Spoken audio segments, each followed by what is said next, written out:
Welcome to Above the Garage. Hi, friends. Welcome to our second non-Handmaid's Tale podcast. Now that Handmaid's Tale is in between seasons, probably until 2024, we've been on the lookout for new shows to discuss because that is a long time to wait to hang out on Zoom together and analyze TV again. Last year, we loved doing Shining Girls, not only because it starred Elizabeth Moss, but because it kept us guessing and playing detective every episode. So when we saw Your Honor 2 was coming out, we were psyched because a few of us had watched the last season and loved it, and it had the extremely attractive added benefit of featuring Amy Landecker, aka Mrs. McKinsey in The Handmaid's Tale. So boxes checked. We're still on the lookout for projects that will be more thematically similar to Handmaid's, but in the meantime, we're excited to follow this thriller for fun. And who doesn't love Bryan Cranston? All right, let's do our round of introductions and dive into season 2, episode 1. Hi, I'm Scarlett. Hi, I'm Kimberly. Hi, I'm Raquel. And I'm Kate. All right, typically we discuss the episode scene by scene, but this episode jumps around a fucking lot, so buckle up. The show is created by Peter Moffat, and this episode is directed by Peter Sollett and written by Joey Hartstone.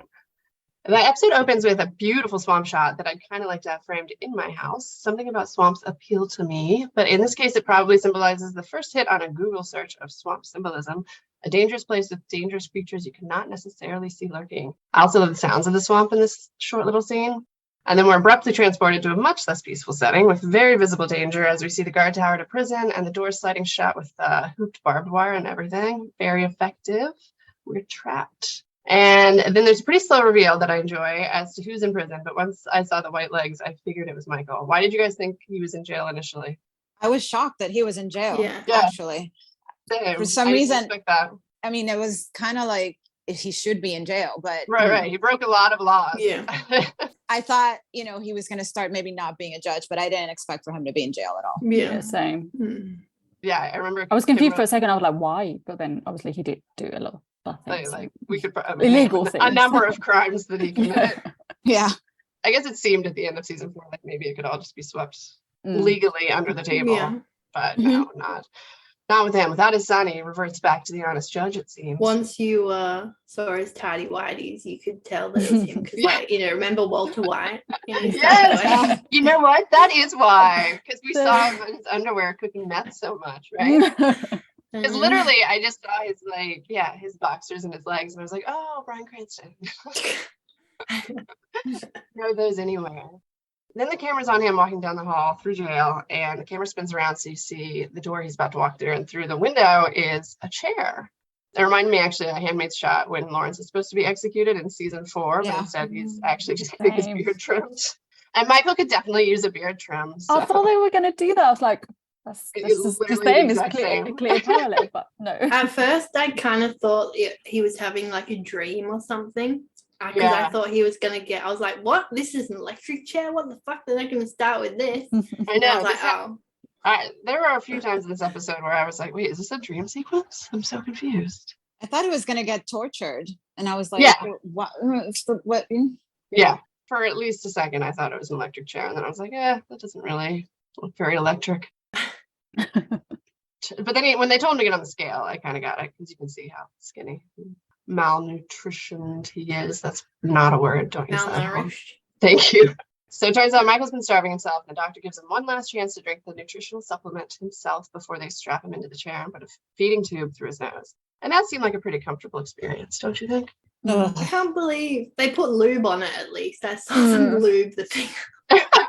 I didn't know what they were going to do either. I was like, what's with the lube? What are they going to do with it? Same. When they were doing that, I was like, why are they putting that on? But I can't believe they didn't even, that spray, you can get like the numbing spray. Like I can't believe they didn't even they just shove it right in. I was like, what the heck? Well, they could also anesthetize him or something, but I guess in jail, anything. Right. It hurt to even watch, and he's gagging, and he's clearly in massive pain, and it's just, I needed an IV of antidepressants after 5 minutes of this episode. Poor Michael, he's lost everything. Oh, would you not drink it though? They're gonna force you to drink it. Just drink it. I know you don't want to leave. I know you lost all your will to leave, but that's horrible. Why do you want to go through it? Just don't have that particular tiny thing happen to you. I think that he just thinks he deserves the worst because he didn't keep his son alive. think he also wants to live in that like different kind of pain, because further down there's another scene. So I think that's what he was looking for, like a different kind of pain from the pain that he obviously is going through. Well, you think it wasn't the first time? Because obviously it's been months. So that's what I was wondering. Before he knew what was going to happen. Yeah, I mean, it kind of seemed like he was shocked, but I guess it was just the pain of it. You can't help but react. But yeah, it can't have been the first time, or he'd be dead, I would think. Then we're back at the night of last season's finale, which I was happy about because I thought we were going to have to like piece it together from what happens from current events, but nope. Adam's been freshly shot by Eugene. He's bleeding out on the floor. Eugene takes off running through the city. Carlo's on his heels, and Jimmy and Gina are helping Fia down the hotel hall. She's obviously in massive shock from watching Adam, her boyfriend, die in front of her. There's blood on her face. Nobody seems to care to wash it off. That shot of her like laying down and her dad on the bed, it was so good. Like it was, and it was very like horror movie. Yeah, I was very worried about the bedding. I was like, looks so posh and expensive bedding. Like, really a blanket. Put a towel down. That's very practical of you, Raquel. I like it. And then we're outside the hotel in the aftermath, and Amy Landecker enters the scene playing Nancy again. She's just arrived at the crime scene and asks if they know who the victim is yet, and stops in her tracks when she hears it's Adam Desiato. She tells him she'll call his father a judge, but the officer tells her his father's inside and witnessed the whole thing, and she looks suitably horrified and shocked. Back in present time, Michael's coughing up blood after the feeding tube, and he gets pulled out to talk to a psychiatrist, trying to find out if he's suicidal. I can answer that for you, sir. And honestly, I would be too. Like, I was just like, no shit, buddy. Exactly. Is this meeting really necessary to determine that? He's not eating. I have luckily never had suicidal thoughts, but to take my entire family away and the possibility of learning to live with it does not actually sound very appealing. I know people find a way to do it, and I respect the fuck out of them for it, but I get Michael here very. Isn't that what the doctor says to him? Like, we can find a way for you to be able to live with this. He doesn't want to live with it because it's not only losing his family, he also lost his whole life because of the choices that he made. So there's also that. It's fucked up. You know what I just realized? Where is Django? Oh, Kimberly. That's right. Oh, I'm just thought of the doggy. Why'd you do that? No, but that's what I'm thinking. Like, who's looking after him? Someone's going to be looking after him. Oh my God. Maybe his wife's Mom. Yeah. Senator. The grandma, the senator. Yeah. Well, Django's in better hands then. Yeah, probably. With Michael. All right, we're gonna save this up for later. All right, back to the Baxters, worrying about Carlo, and I got my first and one of the very few little chuckles of the show. It's not a barrel of laughs, this one. When the cop tells Jimmy they think they were aiming at Carlo, and he responds, "Oh yeah, you think?" That was great delivery. Do you know who that actor is? Michael Stolberg. He's very good. Yeah. So then Carlo comes in and tells him Eugene got away, and then we're at wherever Eugene's been staying when they get raided by the cops. But first they get a call warning them, and they very efficiently clean up the drugs in like the, 15 seconds or whatever they had before the door's broken down. I was impressed. They practiced that a few times. Yeah, well, it's smart. They did it on like a blanket so they could just wrap it up quickly. Like Santa Claus. Learning a lot. Yeah. Turns out they're not looking for drugs. They're looking for Eugene, aka Little Man.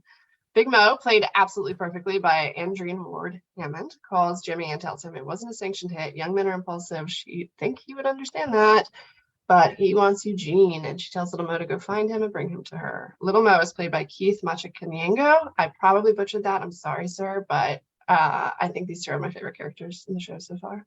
And now Rosie Perez arrives on the scene. Despite her one course in psychology in college, she is not a psychologist after all. She's a U.S. state attorney, and she wants Michael to help bring down the Baxter family. He refuses. He seems a lot more forthcoming with her, though, or alert or something, than he has been in the previous interactions. So last season, Michael was entirely motivated by protecting his family, his son. And now that his son is gone, I was assuming vengeance was going to be the motivation for him this season, but nope. He is not interested even in vengeance. Some people are, though. Carlo's beating up the punching bag when his mom comes up behind him, kind of creepily, and Gina proceeds to Gina. She asks him why he's punching a punching bag if Adam's killer is still walking free. What a fucking terrible mom. Like, seriously, I fucking seriously, she's the worst. I hate her so much. He's prison as well. Like, he's literally just come out of prison. Why would you want him to like do something so stupid that he's going to go back again and lose another child? Like, wait, why can't she do it then? She's so hell bent on vengeance. Why is she using her son as her weapon and then he's gonna go to jail? And I wonder like how he would have turned out without her ensuring he has no chance of being a decent human being, because he doesn't seem motivated to act on his own. It's always her telling him to seek revenge or kill people. She's definitely pulling the way she touches him is a bit that's weird, right? And it's not it's really creepy. She was holding him. Your son.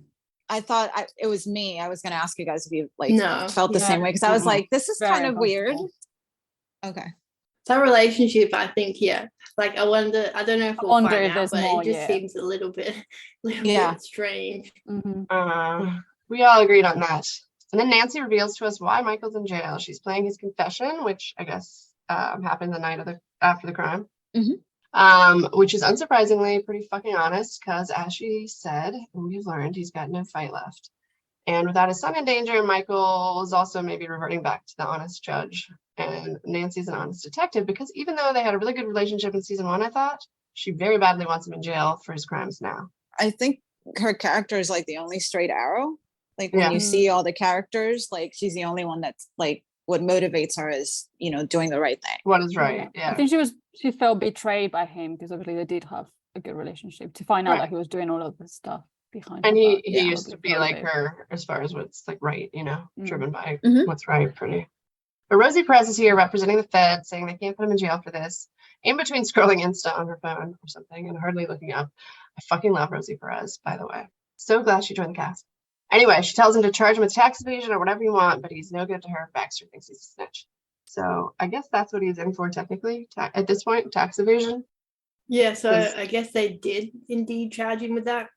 Yeah. He's just been in jail for like the last 10 months, thinking like people think he's there for tax evasion. Right. So I guess the world does not know like what happened in season 1. They just stuck with the Kofi story, etc. Put everything under the rug, as we said, to just charge him with a different crime. Then on the orders of his terrible mom, Carlos stupidly rolls up alone into Desire Crew territory, offering money for Eugene. I don't know how he thought that was going to work after everything he's an going idiot. on. That's why. But anyway, he's not very smart. Anyway, it did not work, and the guy he's talking to is pissed that he killed Kofi, and they call him a bitch and take him easily. Eugene tries to call Lee, but she ain't picking up. Where is she? Is she in the season, Kimberly? Do you know? I don't think so, which is sad. Okay. Because it seemed like they kind of like, obviously he was looking up, she didn't answer, she wasn't there. So it seems like maybe she just kind of goes out of it. I like that they had him calling her at least. Even if that's the only thing, just to acknowledge her existence instead of pretending like she wasn't part of the story. But yeah, with him gone, I guess they can do that. Anyway, Eugene gets got by both Big and Lil Mo, and they put him in a storage facility to ask him what the fuck he was doing.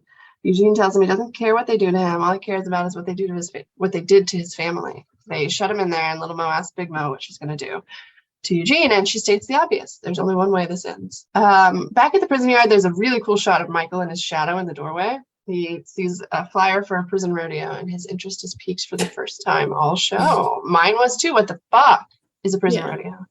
We'll find out soon. It's completely insane to me that it's real. And it's real. Oh, yeah. Is it actually real? Yeah, it happens in real life. In real life.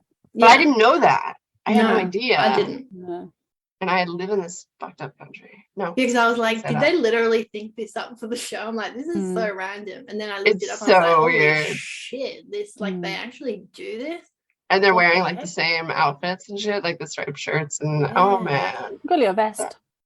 That was the helmet. Yeah, the helmet didn't even tie up. Like there was like no bottom to it or anything. Well, we'll get to that. Jimmy and Fia are going to Adam's memorial flowers, but she can't do it and she takes off. Charlie's there, and on his way home, his campaign guy is worried about his campaign in the wake of this murder. What is he running for? Mayor? Mayor. Okay. Charlie's not in the mood. Adam was his godson. Michael's like a brother, and he just watched his son get murdered in front of him. But campaign man persists. There's a killer on the loose, and voters are scared. So everybody's being pressured to find this killer for one reason or another. And Fia is absolutely beautiful, by the way. She's played by Lily Kay. Anyway, Fia asked her dad why this happened, and he calls it a senseless act of violence. And she knows that's not true and calls him out. Says she knows violence is a big part of this family, mom's family. Carlo, they revel in it, but we're not like them, right? She asked her dad, how does he do what he does? And he looks pretty moved. Relatively speaking, compared to the rest of the family, I kind of like Jimmy. Yeah, I do as well. And I like their relationship. Yes, me too. And it's weird that she said violence in the mum's family. Like, was the mum's family like kind of explains a little bit, gangsters from before, and he married into it, or I think that was the implication there, and that's not the impression I had last season, unless I forgot, which I may have. I but that would explain. did, because like she seemed to like always pull the strings, and like that is especially true. With Carlo getting out of prison. I mean, getting transferred to the prison in the first place. She was the one who basically told him to kill Kofi, and then she was the one who told him to burn the house down. So she's just ordering him around basically, and he does what she says. She just rattles everybody. But I do feel like Jimmy, in a way, he does want to do the right thing. I don't think like he's clearly a criminal, and he probably does have a lot of fault, but it doesn't seem like there's a few instances in the show where he's like tried to like help back a little bit and like let's send her here, because otherwise there's just going to be repercussions for everybody. But she's the one that she's always like, oh no, we can't let it go because otherwise we look weak, and when's it going, which is crazy because it's always after like they already killed a child, or I think he realizes that that's how it is going to end. You're just gonna lose all your children and we're not gonna win. Right. It's more self-aware, I guess. That's it. She's just like mom. Driven by hate. Yeah. I'm trying to remember, in season 1, was she even like emotionally as affected as she should have been by the actual loss of her son, or just driven by the like? Oh, I think she was. If I remember, she broke down pretty bad when they went to the site of the hit and run. Okay. She does blame Jimmy as well, though, doesn't she? Yeah, she does. Yeah. The bike. Buying the bike. Yeah. I think that would be hard not to, or easy to. Yeah. Even though it's not right. Anyway, Big Mo's got Carlo now and is as floored as me by his stupidity. She calls Jimmy to tell him he doesn't have his people under control either. So I guess Carlo's stupid move has given Big Mo the upper hand for a minute, and maybe an out for Eugene is what I thought at the moment. Not exactly how it all works out. And after they throw Carlo to the curb in front of his very nice house, Lil Mo picks Eugene up, still in cuffs. Did you guys think that was going to be an out for Eugene? For a second, I did. When with the scene earlier when they're at the storage unit, they were talking, Lil Mo and Big Mo were talking, like when they'd locked him back in, and Lil Mo's face was like, he felt bad. Yeah. He looked like, oh shit, that he's probably gonna die. And I like Lil Mo. Yeah, me too. He has a conscience. Not that Big Mo doesn't. She's super smart too, and she cares. I get it. There's just certain things that have to happen. She realizes. Fia comes to visit Michael in prison, which surprised me. And we learned she's been writing to him every month in prison, and he's been returning the letters unopened. There's at least 7 letters there, so he's been in there a while. Also, as evidenced by the mane on his face. But anyway, Fia seems to be obsessed with knowing if Adam loved her, even though they went out like, twice? But it's weird. I guess, though, if a first love was killed in front of you as like a teenager, it would probably fuck up your idea of that romance and all future romance. Yeah, totally. Probably, because you just don't realize, it runs its course. Yeah. There was one shot I want to shout out in that bit where you could see Michael on the phone, and like Fia's reflection was in the glass. Like, I really loved that shot that they do. I noted that too, and I really like the way it was shot, because you can have you can see what Michael's seeing through the glass, which is her like really, really distressed. Yeah, and kind of like having that shared trauma between the both of them, which is like both of them really kind of like missing Adam, but also like it was such abruptly killed that probably neither of them really know a lot about what Adam was feeling at the time when he was killed. So that's probably shared. Yeah, it seemed like she came for solace. Like she wanted some solace in sharing that with him, and he wouldn't give that to her. I think he's like really trying to be detached from that sort of emotional connection with her. He kind of gave it to her. I don't think he lied. He just said, that Adam wasn't a good liar, so she could use that. However, it helped her, with her grief. I thought that was nice. It was nice. He threw her bone. I do wonder if any of those letters suggest that she's had a baby or not. Like, I don't know if she actually wrote that. Right. Yeah. I was assuming so after that reveal that that's what the letters were about. I don't know. In practicality, I do not think that Fia and Adam would even still be dating. I think that I don't know. She seems to have her shit together, and Adam did not impress me in season 1 with all of his fucking terrible decisions.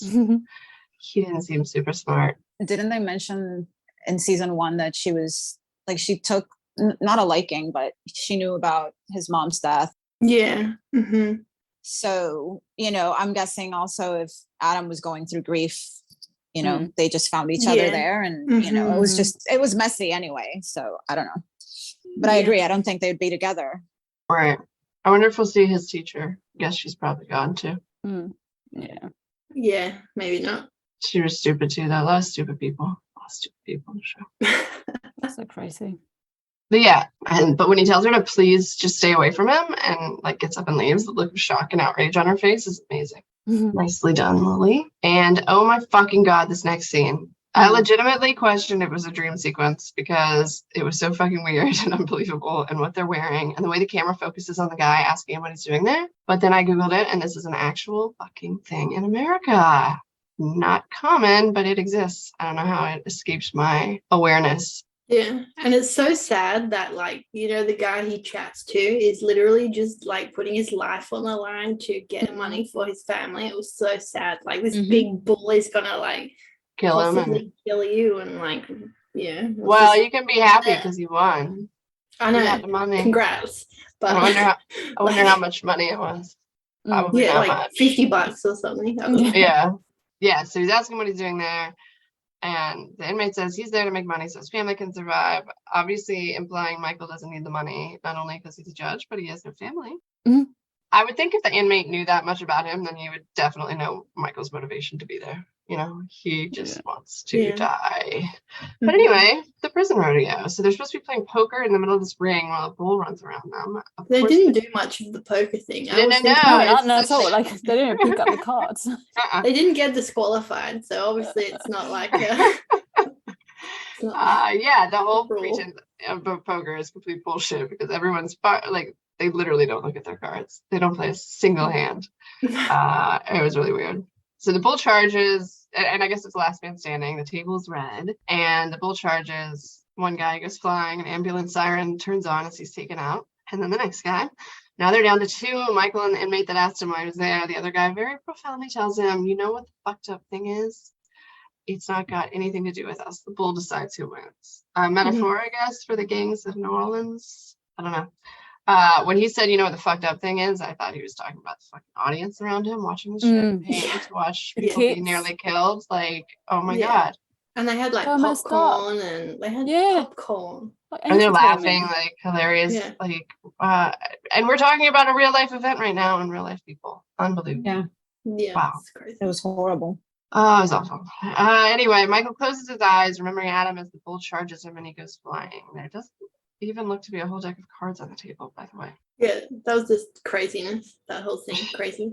Yeah, craziness. So unexpected in this show, But it's in the South where it happens, so it makes sense. Yes. Back at the Baxters, Jimmy's being bullied by Gina again, and Carlo is once again trying to impress his mama. And it works. She wants to know where Jimmy's sense of urgency is. And doesn't Carlo's attempted murder demand retaliation? To which he points out that act was retaliation. For retaliation. Yeah. And he says, I like his quote, patience is not inaction and violence is not a demonstration of strength. Thank you, Jimmy. Yeah. He's such a great actor. I said that earlier, but that scene was particularly good. Yeah. And Carlo's just like, I don't know, he's just showing how dumb he is again. I know. He's just a bit brainwashed by his mum, though. Like, exactly. I feel kind of bad definitely. Like we said earlier, they've got a weird relationship. He does whatever she wants. So yeah, he's got no will of his own. Like, he doesn't do anything that he wants to do. It's more his mum wants to do. Yeah. Why doesn't she ever get her hands dirty? I guess she just grew up in this crime family, bossing people around. Yeah, I guess that's what they always like give the orders and they don't actually take the experience. That's your son though. Like, he's the one that's going to end up dead. Right. One that, like, I could understand if he was Jimmy that was getting involved and she was trying to get him to do something, but Yeah. her own son, like, it just makes no sense to me. And they must have like a lot of men that work for them. Why True. your son? I don't know. It's fucked up. Bad mom. You can tell that Fia's too smart for that. Like even Yeah. last season, she doesn't catch on to that kind of stuff. But I wonder what Rocco would have been like. He seemed the opposite to Carlo as well, a bit like Fia when we saw him. But. Yeah, I wonder if it was more like his Carlo's the eldest, so he probably maybe Jimmy kind of realized what Gina was like, or Gia, sorry, was like, and tried to like protect the younger ones. Yeah, right. Yeah, maybe. Then Little Mo pulls up at Bus Depot and hands Eugene an enormous roll of hundos, as my son would say, and tells him to stay gone. But it's when Big Mo calls him and asks where he is that we learn he's pulling this ballsy move entirely on his own. A huge risk to himself. And I love the shot where it's on him as he says, "We got a problem, little man got away," not even convincingly, and he knows it. And then it flashes to Eugene slowly walking towards the bus and looking back at him hesitantly. Great scene. I was just like, yay! Got me a bit emotional because I feel so sorry for Eugene. Like, they've messed up his whole life. Yep. Right. Yeah. Your whole family just explodes, like literally every single one of them. In front of your eyes. Bless him. Yes, bless him. And bless little Mo for doing it. That's really brave. I really like that. But Big Mo's got to deal with the situation all the same because Rudy's at the meeting point and he's brought Charlie despite there being no +1 on the invitation. And Rudy says, "Sorry, Charlie outranks me on this one." And Charlie says he wants to see the killer because Adam was his godson. Big Mo is badass as fuck, though. She somehow both conveys her private annoyance with the audience when she says he's gone, like looking away, while playing it off like she was never going to give them Eugene and saying, "You think I'm going to hand over a young black boy to the police?" I really like her. She very clever. Yeah. And she tells them what they need to do to solve everybody's problems. They just need a solved crime. I was a bit surprised that she was going to hand them Eugene at first. Yeah. But I thought that was the whole point with like letting Carlo go. I think that was the deal. Like, okay, you leave Eugene alone and then I'll let your son walk free. Your son came onto our territory trying to kill like people. I'm going to kill him. Or I was Eugene go. Impressed with how quickly she turned that around to her favor. Yeah, definitely. You know, the fact that Eugene was there, smart. like, yeah, very, very smart. There are a lot of stupid people in the show, but a lot of really smart people too. They're also corrupted though. That's the whole point that like all of them have something to lose and to win from. What and the other does each wrong. other. Yeah. Right. I was really impressed in season 1 at like everything Michael thought of, even though it did not work out in the end. Like the degree of smart. He's really, really smart. Like when they were recreating the alibi by doing the things, even though it was the next day, I just thought that was really smart. Rather than trying to remember like lies in your head, you can remember an actual tangible thing that you did. I hope to never need to follow his lead, but I learned a lot from Michael. So they need to find a body, anybody. And she gives them Eugene's phone to plan on the body that they will ultimately find. Rosie Perez is back to chat with Michael, but this time she's figured out what actually drives him. It's not revenge or goodwill, it's family, and Charlie is his family. She knows he was like totally fucked up during the confession, and he wouldn't normally have exposed Charlie's role in the whole thing, but he did, and she's using it to her advantage. She's got leverage now. So basically, he confessed like right after, I'm guessing, after what happened. And then Nancy said she picked him up from the hospital. So I'm guessing he went there with Adam. Yeah. They've kept him in prison for what, like 10 months? What, like, why?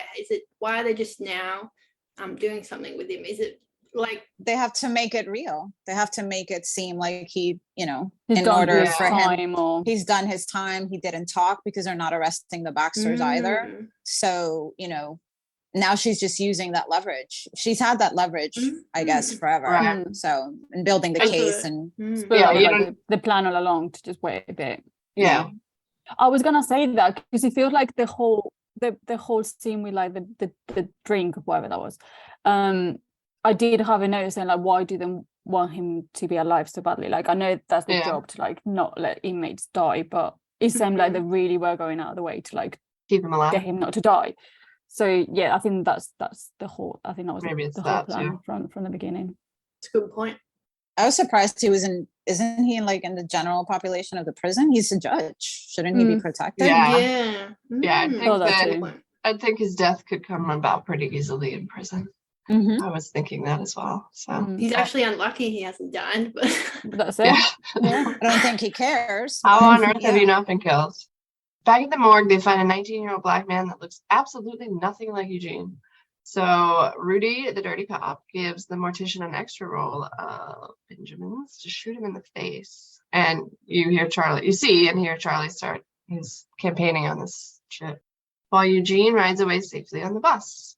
And then, holy shit, we found some more motivation from Michael. Fia is writing Michael his monthly letter, or maybe it's the last letter, who knows. But it's interrupted by a baby's cry. Michael's got family after all. And what a cute baby. Oh my God, seriously, I'm in love with that baby. And I do not think all babies are cute. I'm not that kind of person. Baby. Me neither. But that was a cute baby. How old do we think Bebe is? Bebe looks pretty old, actually. Yeah, I thought that too. 6 months? 6 months? Yeah, maybe 6 months. It's not fresh. I thought 3 or 4, but I know nothing about babies, to be fair. No, you're probably right. You're right, because they're not sitting up and stuff. I think it's probably like 3 or 4. You're right. And I've had babies, and I don't know. Me too, but it's been a while. Blur. Yeah. So if it's been like 10 months, I'm really bad at math, but how far along would she have been like when Adam died then? Let's say it's been 10. I mean, she had to have been like a minute pregnant, right? Yeah. Minus 1 week. Yeah. It wasn't really at that. Negative. Meant to be younger, probably. I was surprised they even had sex. Did we see it? No, I don't think we do. Anyway. And that's also why I was confused, because the family doesn't talk about it either. Like, so I was I'm still like. See, the timeline was weird. So the only time I think we saw now, present day, was when Fia was talking to Michael in the prison, and then again when we saw Fia with the baby. I think everything before that was either like just after Adam died or maybe like a week or something. Right. So we haven't seen the Baxters since the murder, basically, since the aftermath of the murder. Yeah. Yes. Except for Fia. Fia and Michael are in real time. Everybody else, and Rosie. Right. Everybody else is in the past for now. Yes. It took me a while to work that out after I'd watched it. I was like, oh, so this is then and that's then. Yeah. It's a lot easier than The Handmaid's Tale, that's for sure. So far, we'll see what they come up about with. this timeline. So far, the timeline seems okay. Fun fact: Peter Sollett, the director of this app, is married to director Eva Vives, who directed a similar shocking pregnancy reveal scene in Handmaid's Tale this year. Oh, she did. True. Another parallel. There you go. So much tying them together. Can you guys imagine how good their family videos must look? 2 directors. Maybe they don't know, because like maybe when they're at home they're just like, I don't want to direct.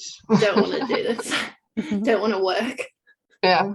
Then Michael is getting out of jail on a seemingly deserted, dusty road with nobody there to pick him up. This is a common theme in prison entertainment, and I need to research it and see if it's true. But can they not just bust them into fucking town or something?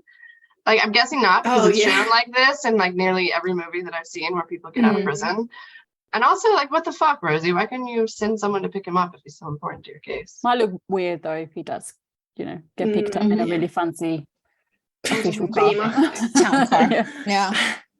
I just I love the all right, you're free. And that is the point of it, obviously. Like, what do they do now, right? You always want to get out of jail, and then you get out and you're it's like we don't shit. know who's actually still around. Like, is Charlie still mayor?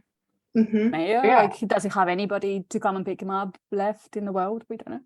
Oh yeah, that's true. Like, yeah, you'd think Charlie would be what's there. happened since? Yeah. Maybe Charlie's dead. When did we find out, or we're just gonna take over from the moment he's released? Yeah, maybe he hasn't been contacting anyone. Like, maybe he's just like refused to. Maybe anyone. Yeah, maybe, I don't know. He doesn't seem like he's been in contact with anybody. No, he doesn't really want to. Why do you think he took Fia's meeting? I'm actually surprised now that you're saying that. I'm surprised. I don't think he knew. I don't think he knew. Yeah, he just had a visitor. When he sees her. Okay. Yeah, because when he saw her, he was like, "Oh shit! What are you doing here? It's you." Yeah, he wants to leave as well. He's like, "Oh, the guard is gone." Yeah.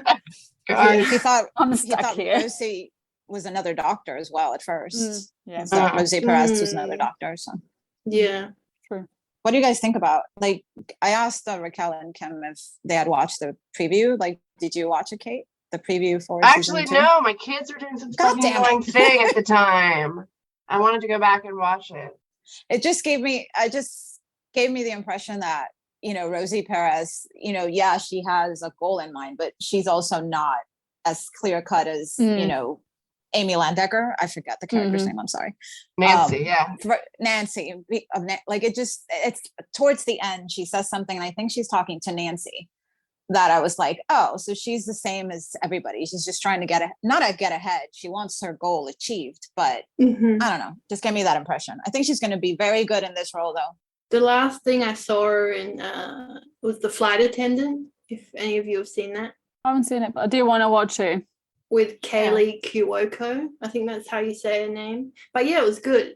It's good. Yeah, it is good. How many seasons are there out? Is this 2? I think 2. Yeah, 2. Yeah. Her character's very interesting in that as well. Did you guys all watch the preview? I haven't. I did. Actually. I think it was a clever way of doing it, because I remember talking to Mark and be like, what are they going to do? How are they going to take it? Yeah. Exactly. Same. How are they going to do a season 2? And it was smart. It was smart to have her pregnant too. Like, I did not enjoy the pregnancy reveal on Handmaid's Tale, but I did enjoy this one because now his family is the family. Like, he's got something else to live for. Revenge is clearly not enough for him.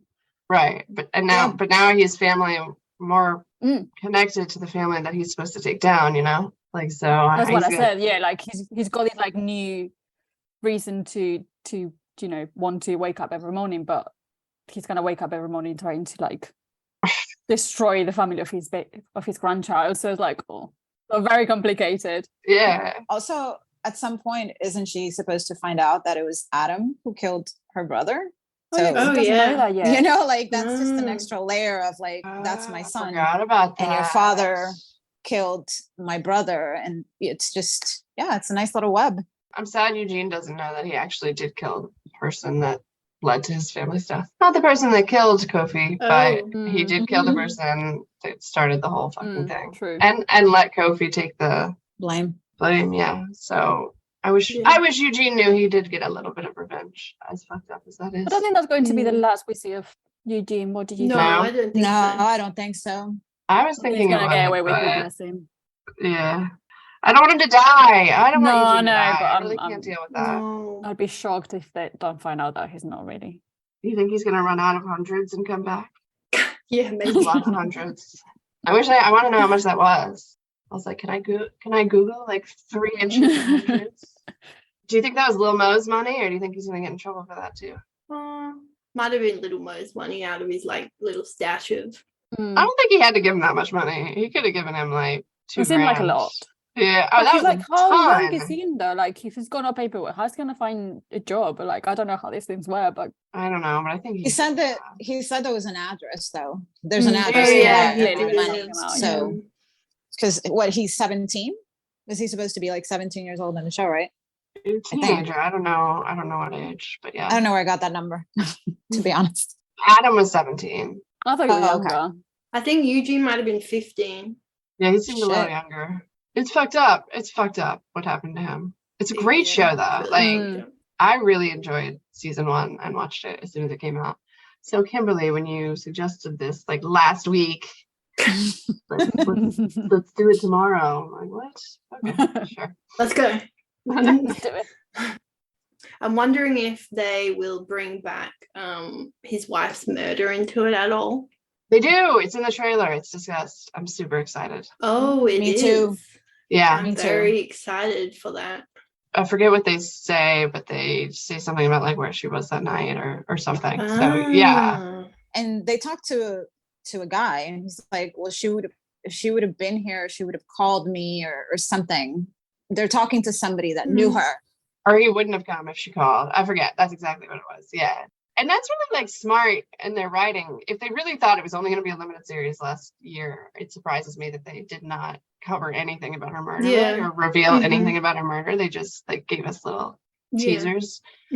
Like, why is she in that part of town? She's having an affair. Who's she having an affair with? But they don't like address any of it. So I guess probably they had kind of in mind at least keep the options open. Yeah.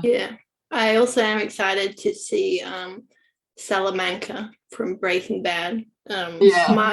Mark Margolis, like ding ding ding ding ding. I think I need to rewatch Breaking Bad. It's been long enough that I will. I rewatched it recently and it's still just as good as it I haven't rewatched since I saw it, but it's a really great show overall. Even the ending. Do you watch El Camino? I did watch El Camino, Raquel, and it was also so good. So not only did they I will never stop saying they stuck the landing. Need to watch it. It's just Jesse, right? Walter's in it somehow. Is he in like a flashback or something? Well, I thought Walter was in it somehow, like a flashback. I think he is, but I think it is a flashback. Is he Mike? Mike. Mike. I love Mike so much. I love Mike. I'm really shocked you didn't watch it, Kimberly. All right, I think that's a wrap on our first episode of Your Honor this season. Come back next week for Ep 2. I'm pretty excited to see where this goes. Thanks for listening. Bye. Bye. Bye.